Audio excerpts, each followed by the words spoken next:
in your version, when we have Meg trying to fit into the popular girls, like she's a cheerleader, and then Sally Moffat is also a cheerleader and her best friend. Yep. She's nominated to be a prom queen, Meg. Meg and Sally, I think, both. Yeah. And then another girl. I don't really know about proms because we don't really have them here. It's one of those things that feels so big when you're in high school. And then when you're an adult, at least for those of us who weren't into prom, you look back on it and think, why was that such a big deal? But it is to a lot of teenagers, especially the popular group who's going to be involved in it. And it was nice that in your version, Meg's glove was actually a pom-pom. Oh, yeah. That was funny. I like that. Hey, Yeah, clever. I kind of thought that was funny too. That was one of those things where you can see how Meg is kind of struggling with her sort of high school reputation, and then wanting to be with John, who is really an outcaster. We have this like a teenage TV series here in Finland about a popular girl who falls in love with the most nerdiest guy in high school. So that kind of reminded me of that. Yeah. That series. That sounds like a cute series. It is. And honestly, like the girl in the series, she's a bit more like Amy. She loves pink and very girly and bit immature, but also quite sexual, I'd say. And the guy is super nerdy. He's really cute, but he's very nerdy. And then the girl is so wrecked when everybody finds out that she likes the nerd, and she loses her reputation, and there's all this drama. Like it kind of reminds me of your book. Yeah. Yeah. When you are this popular in high school, like Meg is, there are things that you lose when you fall out of that clique. You won't be saved seats. You won't be invited to these social gatherings. You won't be, you become invisible, I guess. Or you will be bullied. I don't know. Right. Yeah, that very well could happen too.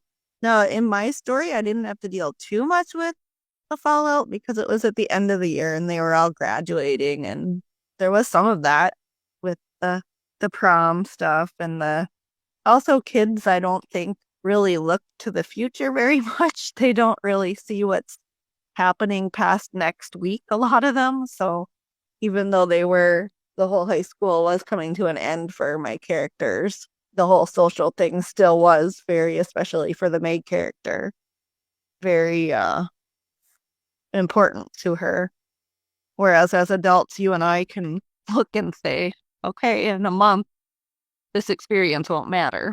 Well, she remembered when the family was wealthy or wealthier, and they could have all these nice things and they had more money to spend, that she got invited to this social gathering of young girls. It was exciting for her, and she did want to belong to that crowd. And Joe didn't even want to go. She kind of was forced into it. So yeah, I think that's why Meg has longing for that time when things were easier, because she also knows what people are saying about her family, that there are these gossip about her father, how they are abolitionists. And I mean, he used to be a teacher, but then his school was shut down, yeah. because he took a black child there. Which would have been a huge social deal then. Yeah. So they were really shut down almost by their former friends. Meg really suffered that a lot because she remembered what it was. And Joe doesn't really remember that. And well, the other sisters. They were little, very little. I don't know why Joe doesn't remember much because she's not much younger than Meg, but maybe just she didn't because it wasn't something that she would have cared about. Yeah. it wouldn't have stuck in her mind as much as other things. Or maybe for Joe, it was more like the other people are attacking them, and she doesn't understand why. Yeah, maybe. But Meg, she understands why and how things are enveloping. So maybe that's why it was a big deal for her. Probably. Mm. Well, and the other two were quite young, so they wouldn't even have memories of that.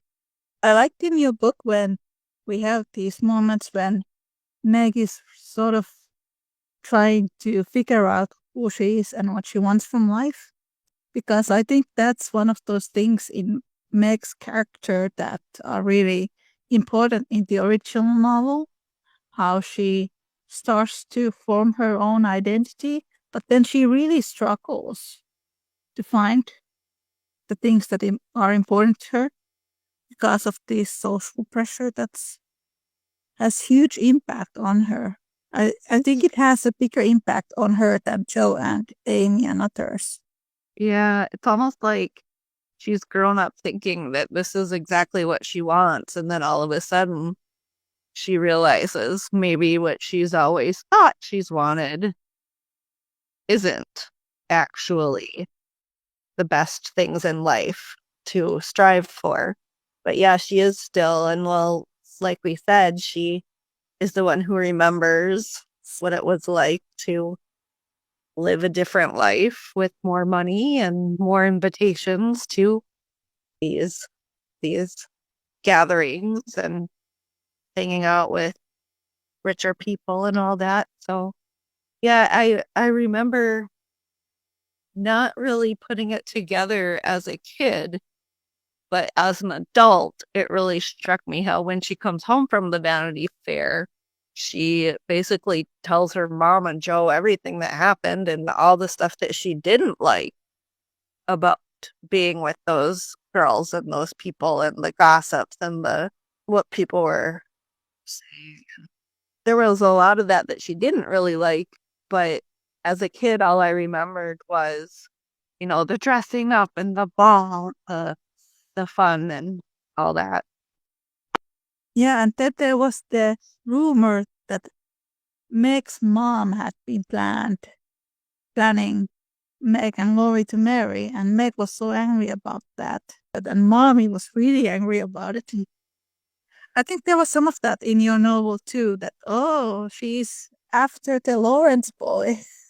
To some of the girls at the sorority where she goes, which is the Vanity Fair in the book, are like assuming because she's friends with them that she's trying to be interested in marrying in or dating, I guess it would be in this day and age. Because when you're 17, you're probably not going to be making marriage plans. Then in your version, she also wanted to be part of a sorority in college? Sorority, yeah. Sorority, yeah.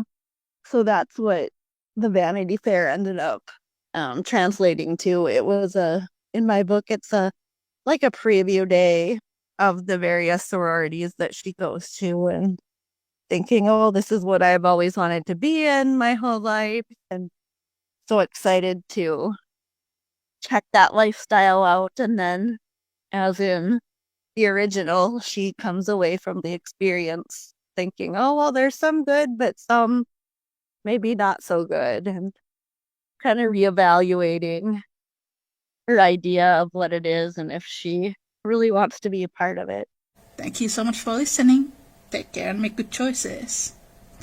And have a great summer, everyone. Hello, friends. It is Niina from the Little Woman podcast. Just to let you all know that the Little Woman podcast episode transcripts are now available as books. You can find them as paperbacks and ebooks. They are wonderful reading for all the fans of Louisa May Alcott. You can find all the links from the description.